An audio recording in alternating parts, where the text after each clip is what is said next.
Welcome to Stupid versus Spread. We are talking college football playoff. So it's finally here. This is our third bowl episode. So we have discussed all the early bowls, all the midseason bowls before New Year's, and now we're at the New Year's bowls. So let's just dive right into it. There's no major news from across college football. We covered Mike Leach last episode. There's been some great games over the past couple days. Kansas almost made a fantastic comeback. UNC covered pretty spectacularly against Oregon, gave them a real fight. Been a couple other great ones this past week, but let's delve into the games that are coming up. So December 31st, we got two games, one of which is a New Year's Six bowl. So we got the Music City Bowl versus Iowa, Kentucky, noon on New Year's Eve. Should be a pretty good matchup. It's not a traditional New Year's Six, obviously, but it is on New Year's. I lean Iowa in this, Mike. That's my 2 cents. But I think Kentucky kind of struggled towards the end of the year. I know Iowa didn't perform so well on offense, but I think they kind of turned a little bit of a corner. I'm interested to see how these two match up. I don't know about you. I don't know if you have Yeah, any I thoughts on mean, what. decent weather for this game it should be in Nashville. I don't really have a play on the spread because I think Kentucky will have the support because they're only a state away. Mm-hmm. But the cash tends to lean toward Iowa. Not that I really understand why. I think But it's It's got to be the defense that they're considering, right? Because yeah, Iowa can really and I stifle guess Will Kentucky. Levis isn't playing, and the Correct. Kentucky offense wasn't exactly functional with him anyway. Um, I I'm not touching this game, but I think the over is interesting. Just Really? because yeah, I know it's 31, which classic Iowa, that's incredibly low, but I feel Right. like bowl games you tend to get more scoring because even the best defenses are not coming out to play. Um, Right. And it's an out of conference opponent, so are you really like used to playing your opponent? Probably not. yeah, and so I I guess not even lean. I think the over might be a fun thing to just play and see if it happens, but I don't hate it. I'm not really that interested in this game. Okay. Yeah. So the reason you wouldn't be too interested if you're not an Iowa or Kentucky fan is because at the same time, December 31st, Alabama versus Kansas State is going on. So the Sugar Bowl, the second New Year's Six bowl that we'll talk about because the first one was last episode. But Alabama, Kansas State, Alabama coming off. I guess what you would consider a disappointing season. I know that's hilarious to say, given that you're in the Sugar Bowl and in the New Year's Six bowl. But Alabama's -5.5 here, facing Kansas on New Year's Eve. I like Alabama -5.5. I think they're going to come out. This is not a game that Alabama sleepwalks through, and I think they're just significantly a much better team than Kansas State. That's not a dig on Kansas State. I think Kansas State had a great year. I think they're a good team. I just don't particularly understand why they are only 5.5 point dogs to Alabama. Alabama has stifled teams this year. I mean, they stumbled with Texas and they obviously lost to Tennessee and LSU, but I think Alabama is far and away the better team here. I don't know about you, Mike. I can't get a read on this game, so I'm staying away from it because on the one hand, you would say that Nick Saban is not every other football coach and that he should have no problem getting his guys up, but he's not really been in these situations a whole lot before, so you don't have anything historical to go off because usually they make the playoff or they don't have a player like because I think what's weird about Bama this season is that their offense was almost totally reliant on Bryce Young to save them. And Bryce Young's leaving. And that hasn't really Correct. happened to Nick Saban before. I know he's playing, but you haven't really seen a scenario where the offense has depended so heavily on one player um, going into a game that doesn't matter. And then defensively, they've been much more vulnerable than they're used to being. And K State's going to be up for this game. So I think you Oh, could most have certainly. I don't necessarily think you're wrong. I do think Alabama's the better team. I think they should win this game. And I think they should cover 5.5. I think it'd be interesting. I'm not going to do it because I don't have the guts to try to play this. But I think it would be interesting to kind of match your winnings off of Bama 6.5 I see it at 6.5. I know you said 5.5. Either way, um, yeah, I think you could lay Bama with the points or giving the points at 6.5, and then at the same time sprinkle K State money line, and just hope you don't get middled because I think this could be like I think that there's you would say that if Bama's going to win, they're going to do it pretty convincingly, and that if K State's going to be in this game, they're going to have a real shot to win it, and there's a very good chance they win this game. And you'll kind of know which way the tide's going to go pretty much immediately. No pun intended on the tide thing. Um, I was but going to call you out on that. but but so I think there's a possibility that either Bama really takes control of this game and wins by 2 touchdowns, sort of going away late in the game, where their talent sort of shines. But K State has a really good offensive line, and they played really tough, and they will want to win this game. Not this is one of those nobody gets a real crack at Bama. You would think that they're going to be up and have a lot of reasons to try to win this game. This is this the Cotton Bowl or the Sugar Bowl? This is the Sugar Bowl. Sugar Bowl. Even still, I think close proximity to Texas. K State's going to want to win this one to generate some momentum on the recruiting trail and sort of establish that they're going to be in the mix to be, one of the better programs in the new Big 12. So I'm not going to play this. I don't really know what way this is going to go. I wouldn't even say even on the total either. Gun to my head at 56, I like the over, but the cash from Vegas seems to be on at least Under. middling it. So Well, I don't yeah. really have So a the strong feeling there. percentage of bets are on the over, but The cash cash is is evenly is split. Yeah. split. Yeah. So I don't have any plays here. I think it'll be an interesting watch. I don't know how fun this game will necessarily be, but I think it'll be interesting. And anytime you get to see Bryce Young play, and especially in his last, what will presumably be his last college game, because he'll be the almost guaranteed number one pick. Which I'm.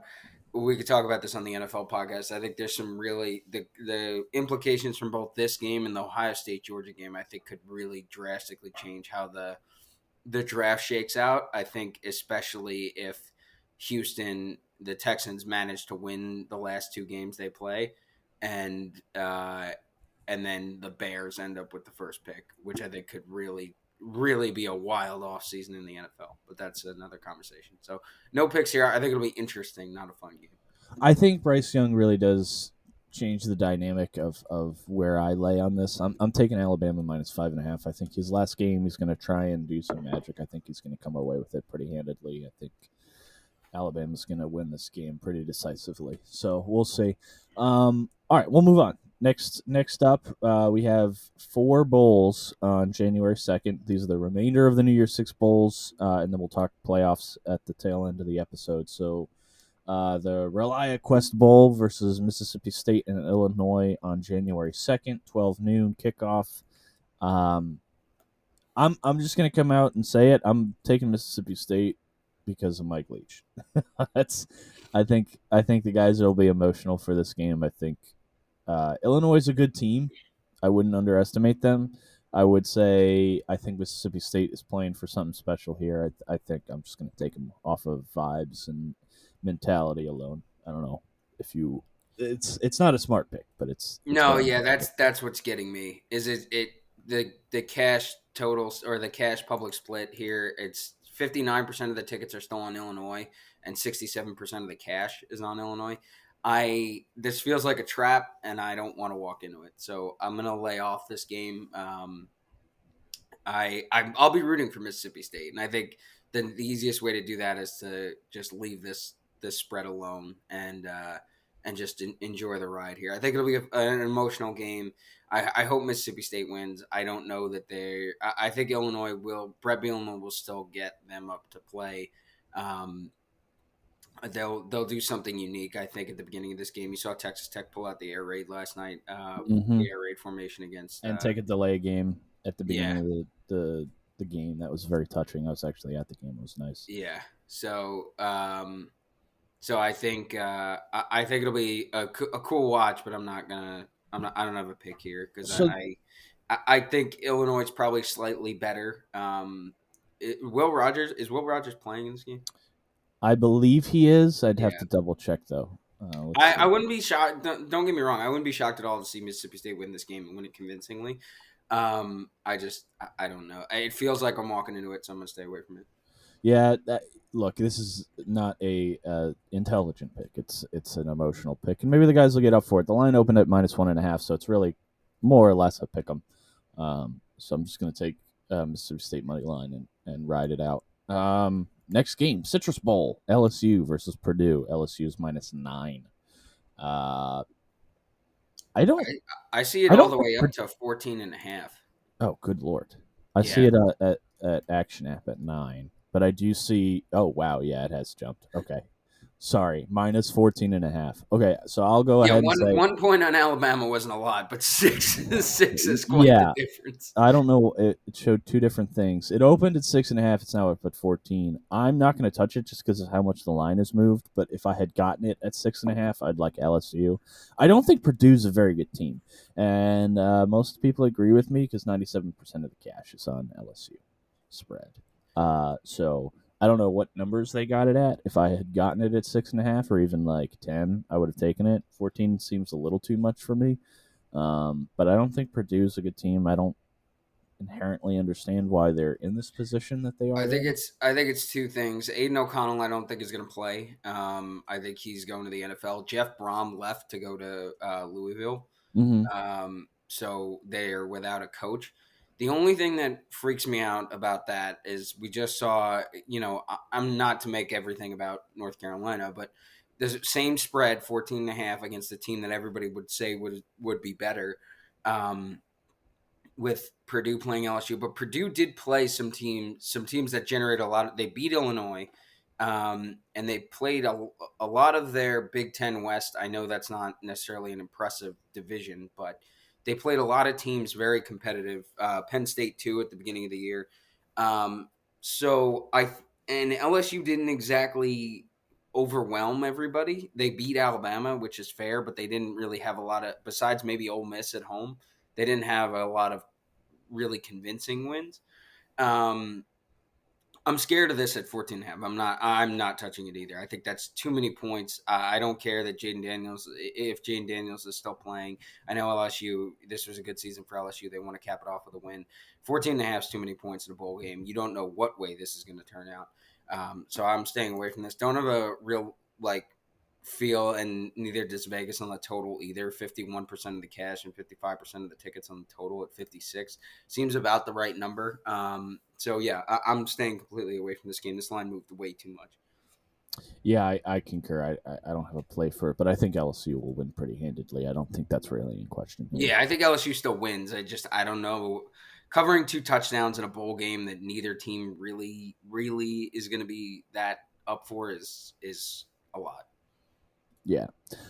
Next game up, Cotton Bowl, Tulane versus USC, 1 p.m. Eastern. USC is about 1.5 to 2.5 point favorites, depending on what line you get it at, what book.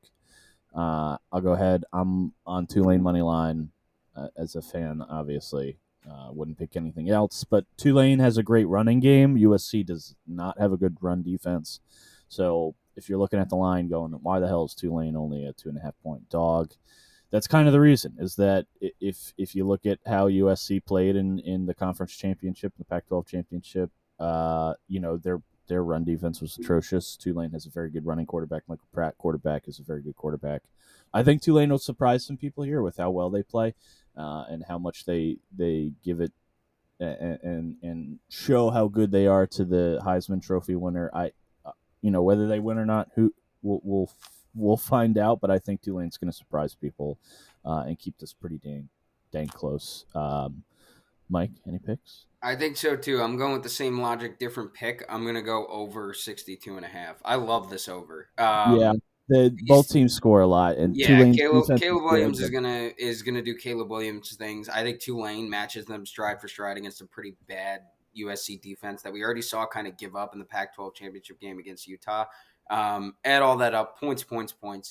This should be an over game.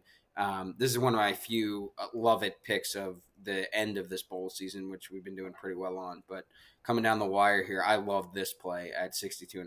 These two teams score very well and give up points, especially in a game that will have a lot of, Tulane will be motivated to stay in the game. USC will just keep scoring because that's what they do. Um, and this should be somewhere in the mid 30s, low 40s for both teams. I think that this over, hopefully, because I'm taking it, hits pretty easily. I agree. I'm hoping I like the over as well, but I'm pulling for Tulane. I'll be there.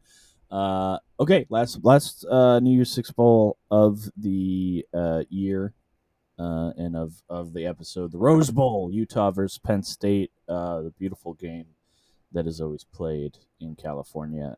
Utah is currently -2. Penn State's +2 to 3, depending on what book you get it at. Pretty even split on the cash and percentage of picks. I'm going to go with Utah here. I know Penn State's a good program. It's not 3, so it's less than a field goal. So you're basically rooting for no missed PATs or anything on the side of Utah. But I think I'm going with Utah here. They finished out the season strong, showed that they are, the perennial team that we thought they were, where they kind of stumbled a little bit in some games. They still closed it out, won their conference. I think Utah was probably one or two like big plays away from being in discussion for the college football playoff. That's just my personal opinion. I think Utah could have had, if they could have turned around one or two things, I think they go from 10-3 to probably 11-2 or 12-1, and I think then they're in the discussion. But I'm going to go with Utah here. I think they're the better team. I think Penn State's a good team, but I think they're missing a few key pieces, especially on defense, and I think they're going to struggle to keep Utah out of the end zone. Yeah, this is weird to say, but I know it's Sean Clifford's last game for Penn State, but if Drew Aller were starting this game, their 5-star freshman backup that will certainly be the starter next year, I would love Penn State in this spot, just because I think this might have the potential. It's easy to say, and I think maybe that's why this is stupid versus the spread. Um, but this could turn into the same Rose Bowl esque sort, not obviously on the same scale, but a similar matchup to last year, where it's just a lot of points sort of out of nowhere Mm-hmm. between these two teams. I don't think that happens without Drew Aller. I think Sean Clifford's a good quarterback. He's a fine quarterback, but he's not the guy who's going to turn this game into a track meet for Penn State. We've seen it over and over again, right? We've seen that from Penn State against Ohio State and Michigan the past couple of years, where he's not the guy that unlocks a defense when they need him to. And I think the same thing sort of happens here. I think it's a smart pick for Utah. I'm not going to take it. I think Utah is probably the play. I think there is a chance that Drew Aller gets significant run in the second half of this game, and that could change sort of the calculus here. But I'm staying away from the spread. I would, gun to my head, I would probably go Utah, but I don't really like the pick enough to take it. That's fair. That's fair. All right. So it is upon us. College football playoffs. We have the Fiesta Bowl between TCU and Michigan on December 31st, 4 p.m., and the Peach Bowl between Georgia and Ohio State at 8 p.m. before the national championship game the following Monday. Let's start off with the Fiesta Bowl. Michigan versus TCU. Michigan is an 8-point favorite in the Fiesta Bowl versus TCU. I'll let you go first, Mike. I have a moderately strong opinion about this game, but not too strong of an opinion. But let me hear your pick, and let me hear who you think's going to win. I think TCU makes this game competitive. Now, I have been wrong on Michigan in pretty much every big spot besides Georgia against Michigan in the playoff last year, the past 2 years. So I'm not taking TCU plus 7.5. Only because I know if I do, it'll be the death knell for TCU. Michigan will win this game by 10 points. The pick I am going to take is the under. I'm going to take TCU Michigan under 58.5. I think JJ McCarthy makes Michigan more dynamic. I think obviously Max Duggan and TCU put up points. but I think this game, if I had to describe the way that I think this game will unfold, I think is nervous, which is weird to say, but this game feels like it's going to have an edge throughout and not like an edge like a physical edge. I mean like an edge like a nervousness and a tension throughout this game because it will feel very like one big play is going to unlock this game in the second half Hmm. in one direction or the other. I don't really know what direction it's going to go. The way this season has unfolded for TCU, you would say that's more like the ball's more likely to bounce TCU's way, but Michigan has found a way, especially recently in those spots, to get those big plays to go their way. So I think this is going to be sort of one play unlocks this game in the second half. But I think either way, that means that these teams stay um, under the total. I think there's a chance TCU is going to try to get off to a fast start because they don't want to play from behind against Michigan. I think no matter what, even if they do, they're not really going to get to the point where they're going to get so far ahead that they're not within striking distance. And so that means 14 points probably max out of TCU, maybe 21 in the first half, and Michigan scores 10 to 14 to keep them within one or two scores. And then this sort of tightens up in the second half, I guess. So all that I say all that to say I don't really know what way this is going to go against the spread or even straight up. I think Michigan finds a way to win this game. I think that there's a chance TCU makes it an absolute nail biter. But I think no matter what, it's going to be playing right around the spread line where it is now. So I'm not going to take it on either side. But I do think that these two teams play with a little bit of nerves in the second half, and that brings the scoring down.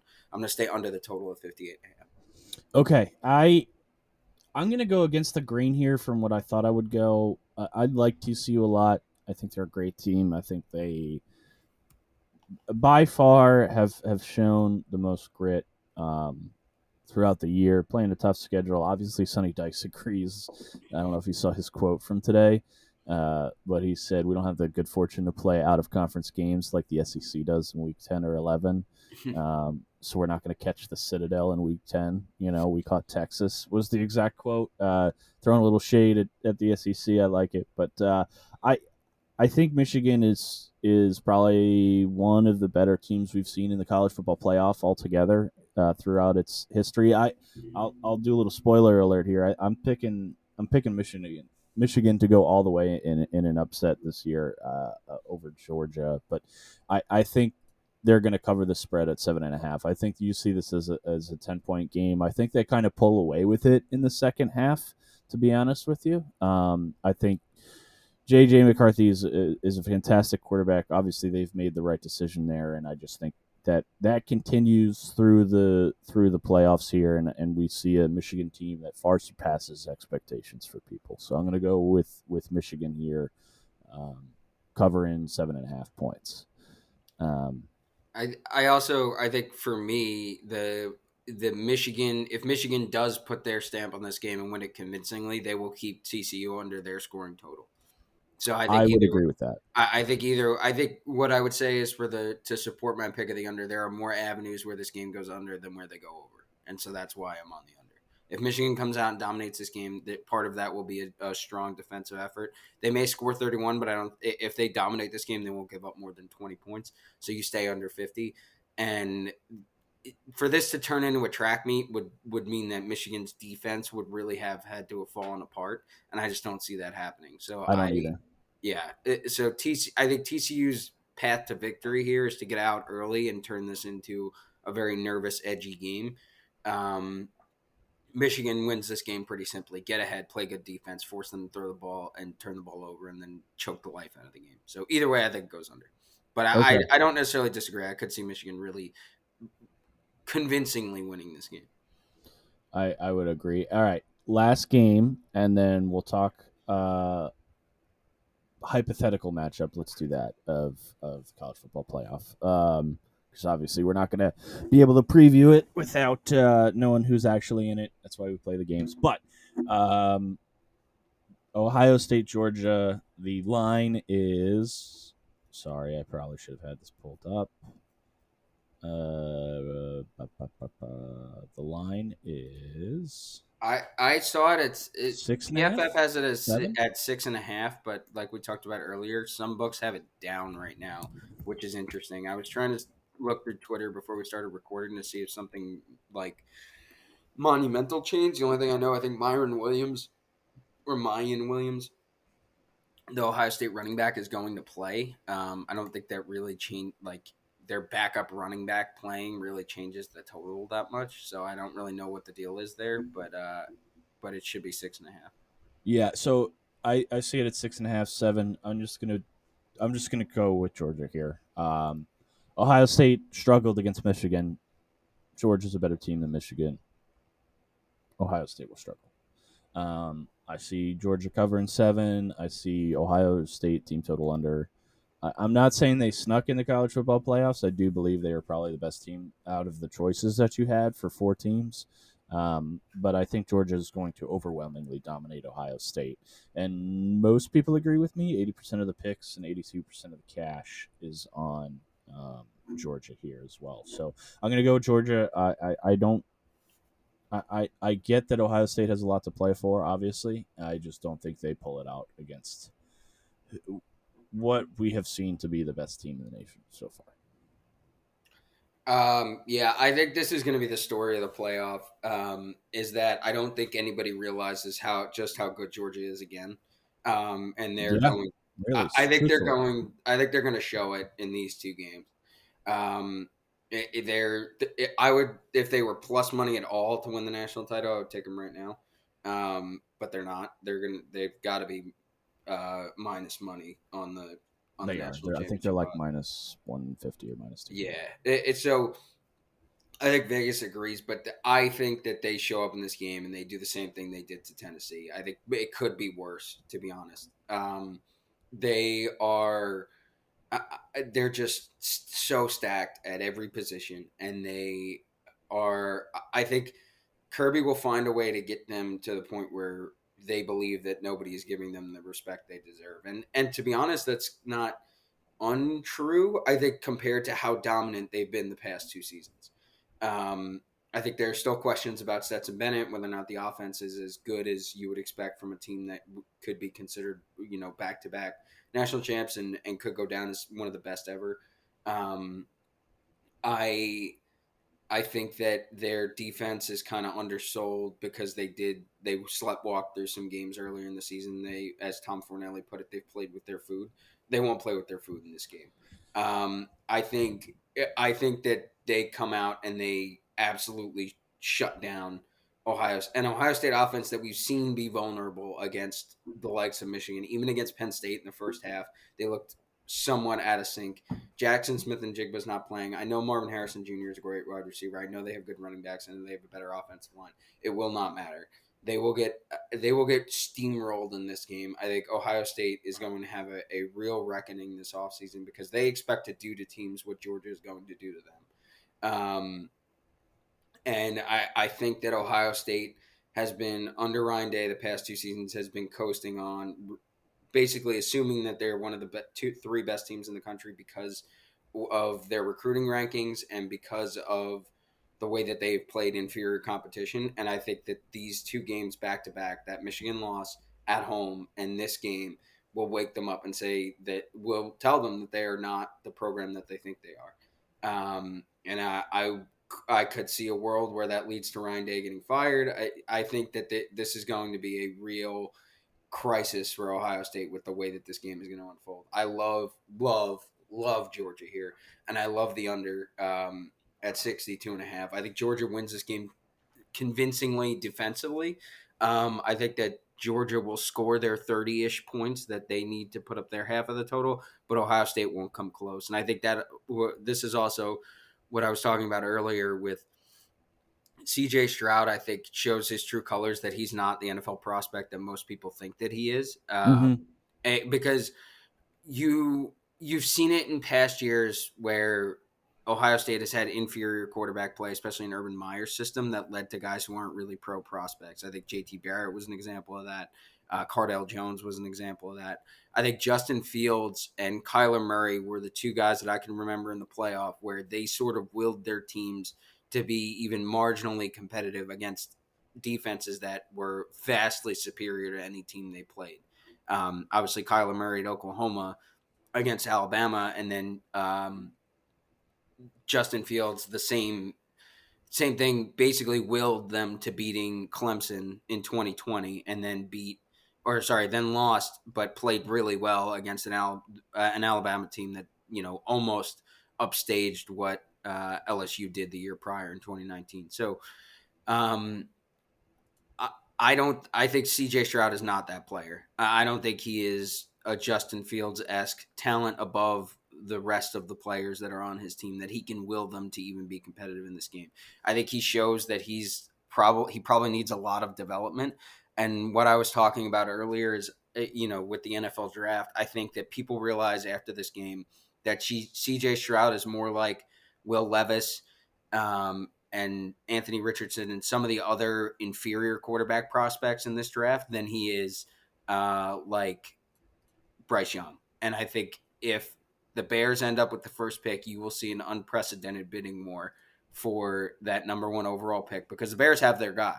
And they're not, I don't think they'll sit there and take Will Anderson after the year he's had just because they're sitting on the number one pick. I think they'll trade down and some team will pay the world to draft Bryce Young because I think all of the NFL talent evaluators will realize that CJ Stroud is not the consolation prize that everybody thought he was. And I think that stems from this game.